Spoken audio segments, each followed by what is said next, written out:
सो आज का हमारा जो टॉपिक है वो है operator. Operator use to perform operation on the variable. Operator का हम यूज करते हैं ऑपरेशन परफॉर्म करने के लिए, जैसे कि प्लस हो गया, माइनस, डिवाइड, मॉडुलस। ठीक है, on the variables and the values. Values पर हम, जैसे प्लस कांस्टेंट हमारा हो गया, ये वैल्यूज जो चाहे जो हम वेरिएबल में जो कोई वैल्यू स्टोर करते हैं उस पर हम यूज़ करेंगे प्लस, माइनस,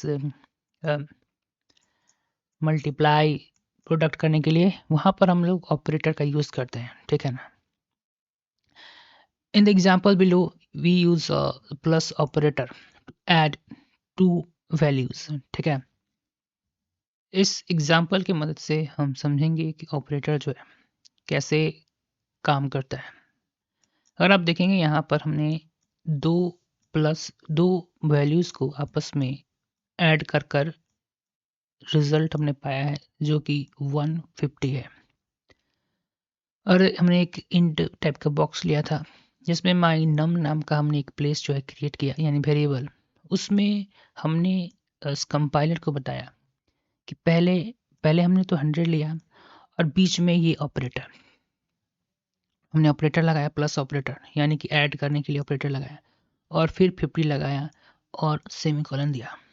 ठीक है, इसका मतलब है कि आप 100 को जो है 50 ऐड कर दीजिए, 100 में 50 ऐड कर दीजिए और उसको जो है इस नम नाम के प्लेस में यानी वेरिएबल में जाकर स्टोर कर दीजिए। ठीक है, और परसेंटेज डी की मदद से जब आप इस माई नम को प्रिंट करेंगे तो आपको 150 मिलेगा। ठीक है ना, वही यहीं पर हम ऑपरेटर का यूज़ कर रहे हैं। ठीक है, यहाँ पर आप माइनस भी कर सकते थे अगर हम 100 की जगह माइनस का सिंबल यूज़ करते हैं। ठीक है, तो यहाँ पर कुछ 50 आपको 50 रिजल्ट मिल जाता। यहाँ पर हम कंपाइलर को बताते हैं कि 100 में से ये ऑपरेटर साइन जो बताता कि माइनस करना है 50, उसके बाद नम में जाकर उस वैल्यू को स्टोर कर दीजिए। इसी वैल्यू को हम यहाँ से फिर प्रिंट करवाते हैं तो वो जो है 50 प्रिंट करना था। इससे हमें ये समझ में आता है कि ऑपरेटर के मदद से हम वैल्यू में बदलाव ला सकते हैं, यानी कि वैल्यू पर हम ऑपरेशन कर सकते हैं। यहाँ पर आप वेरिएबल का भी यूज कर सकते थे, हम आगे के एग्जाम्पल में समझेंगे, लेकिन पहले मुझे ये आप समझिए कि ऑपरेटर की मदद से हम डिफरेंट टाइप ऑफ ऑपरेशन जो प्रोग्रामिंग में हमें मदद करेगा, या कोई प्रोग्राम बनाना है, जैसे एरिया निकालना होगा रेक्टेंगल का, या 2 नंबर का सम निकालना होगा, या सब्ट्रैक्ट करना होगा, चाहे 2 नंबर को मल्टीप्लाई करना होगा, तो बिना ऑपरेटर के सहायता से हम जो है उस क्वेश्चन को नहीं सॉल्व कर सकते। ठीक है, जैसे यहाँ पर 25 जो आंसर आएगा तो हमने एक एक्स इंट टाइप का वेरिएबल बनाएंगे, उसमें एक्स हमने एक प्लेस क्रिएट करेंगे और कहेंगे कि पहले जो है आप 5 × 5 जो है जो 25 होगा उसको जाकर इसमें स्टोर करो। तो हमने ऑपरेटर को बताया कि पहले 5 हमने लिया वैल्यू, उसमें जो है 5 आप मल्टीप्लाई कर कर फिर जाकर इसमें आप स्टोर करवाइए। इस एग्जांपल में हम क्या कर रहे हैं कि पहले हमने एक नम नाम का जो सम वन नाम का जो एक वैल्यू क्रिएट किया, उसमें हमने ऑपरेटर की मदद से हमने एक ऑपरेशन जो है कंडक्ट करवाया है, जिसमें हमने कंपाइलर को बताया कि 100 को आप 100 में 50 जोड़कर फिर सम वन में जो है स्टोर करवा दीजिए।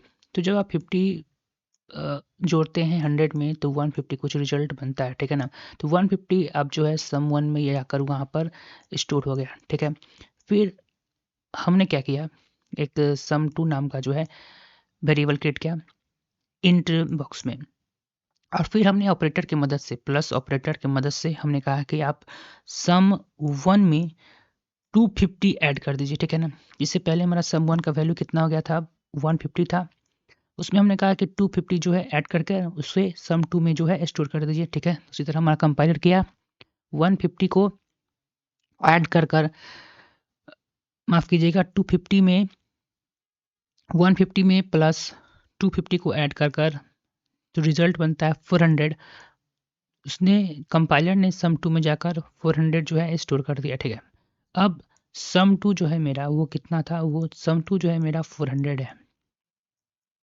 सेकेंड लाइन में हमने क्या किया है कि इंट नाम का बॉक्स लिया जिसमें sum3 नाम का प्लेस क्रिएट किया। अब उसमें हमने वैल्यू जो स्टोर हम कुछ इस प्रकार से करवा रहे हैं ऑपरेटर की मदद से।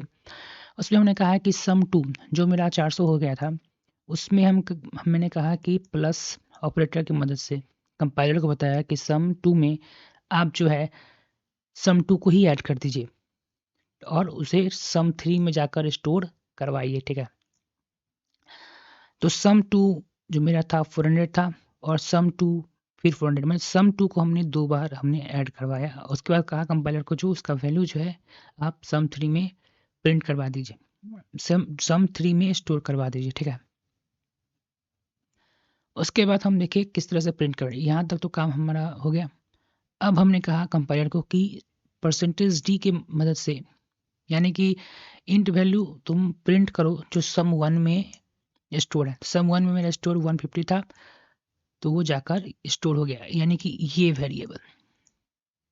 फिर हम कहते हैं कि कंपाइलर को बताते हैं कि %d जो फॉर्मेट स्पेसिफायर है हमारा, उसको हम कहते हैं कि आप जो है वैल्यू प्रिंट करवाइए जो sum2 में स्टोर है। तो मेरा 400 जो था sum2 में स्टोर, वो इस प्रकार था। ठीक है, इसके बाद हम कंपाइलर को बोलते हैं फॉर्मेट स्पेसिफायर %d की मदद से कि जो sum3 में वैल्यू है मेरा उसको प्रिंट करवाओ, तो वो 400 है। तो आपने देखा कि किस तरह से हम ऑपरेटर के मदद से वैल्यू में किस तरह से हम बदलाव ला सकते हैं, और ऑपरेशन हमने यहाँ किया है। पहले तो हमने यहाँ पर देखिए दो नंबर पर दो वैल्यूज़ पर हमने ऑपरेशन का यूज़ किया, ऑपरेटर का यूज़ किया, और यहाँ पर अब देखिए दो वेरिएबल्स पर हमने ऑपरेशन प्लस ऑपरेटर का यूज़ किया है।